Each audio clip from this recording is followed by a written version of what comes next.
Alright, so if you watched my last video on the benefit of using off-camera audio, you might have wondered how I got that off-camera audio into my video. And it's not like when I press it on my phone, it actually just syncs with the video automatically. You have to do that in some software. And the software I'm going to be using here is Adobe Premiere Pro. Any other video editing software for the most part should have this exact same capability. So it should apply to any video editing software that you might use. So I brought in all of my assets that I recorded, and so I did that by going to File, Import, and then they populate into my project files here. And so the first thing I want to do is I want to drag out the video that I used, and so I just did this all in one clip. So I'm going to drag that clip out onto my timeline here, and it will create a timeline for my DSLR video. And this is basically just laying out the video from start to finish, and so if I hit play here, you can see it's just going to play through the video. And the first part of the video is just me hitting the camera and then walking into my scene. So I don't want that in my final video.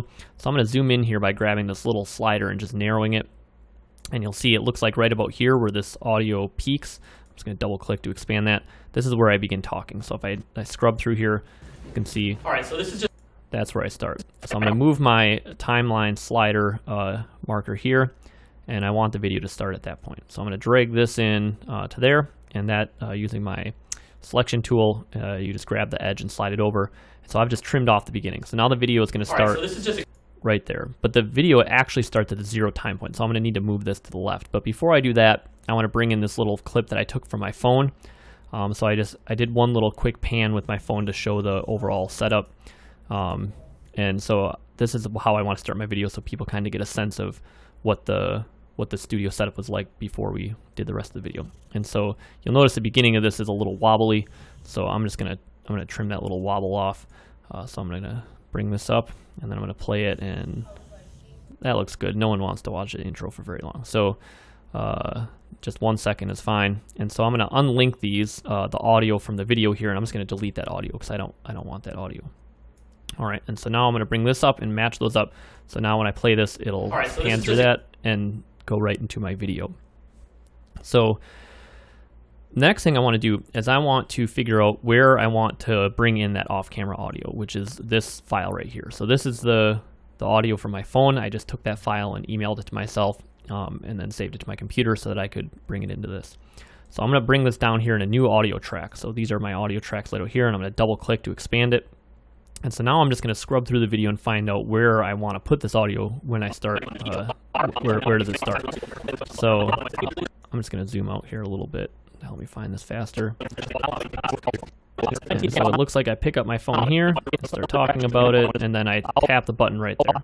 So where I tap that button should be when this audio file starts. So I'm going to drag this up. So the start of the audio file is at the point where I touch my phone. And so that should be pretty close, and then I can just kind of move it a little bit left and right until it matches up perfectly. So I'm just going to start recording right now. So you can see that those are mismatched. So it sounded like this audio was a little bit late, so I might need to move it to the left. Recording right now.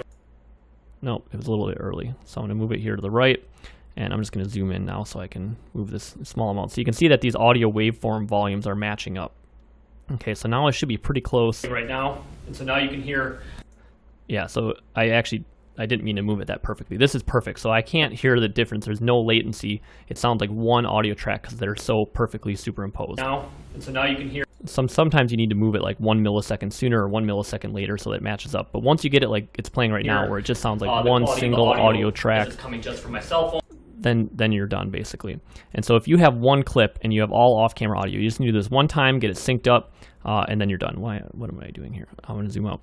So then what you can do is just like I did before, you can right-click, unlink, and just delete that audio. Or if for some reason you want to preserve it, in case you want to bring in portions of that audio for some reason, you can just take the volume slider, which I don't know if you can really tell here, but there's a little line here that's auto-saved, and you can move it down. So this is your volume slider. So if I need my clip to be louder, I can move it up. If I need my clip to be quieter, I can move it down. And if I bring it down here to the bottom, that's just no volume. So now I'm only having my audio from this clip. So you'll notice now when I play, since this audio is off, it's just going to be silent. And then it's going to bring this clip in. Recording right now. So if I'm transitioning between two where I'm using this, I want to use this audio up until this point, what I can do is I can grab this pen tool and I can modify this volume line. So I want to add a keyframe here and this means I'm locking that point in place, and I'm going to add one more, and I want to bring this one up to here. So I want my volume to be normal, and then I wanted it to drop off to nothing as that clip begins. So I want these to basically be right on top of each other.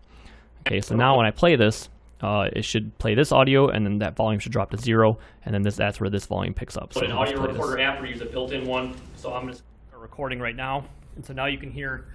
So that's pretty good. Maybe I want this to go a little bit longer, so I'm just gonna do that. Let's try this again. So you can just download an audio recorder app or use a built-in one. So I'm just gonna start recording right now. So that's seamless. So that's what we want. Usually, like I said, you would just use the audio for the whole thing because you want to use all off-camera audio. In this case, I'm showing you the difference, so I have to go back and forth a few times. But that's basically how you do it. You just sync it up, make sure it is perfectly matching up with the existing audio, or there's other ways to do it. You can clap your hands and match the clap in the audio file to the visual clap on the screen. That's another way to sync up your audio, and I'll probably make another video about that. So hopefully that was helpful. If you have any questions, just post it in the comments. Thanks.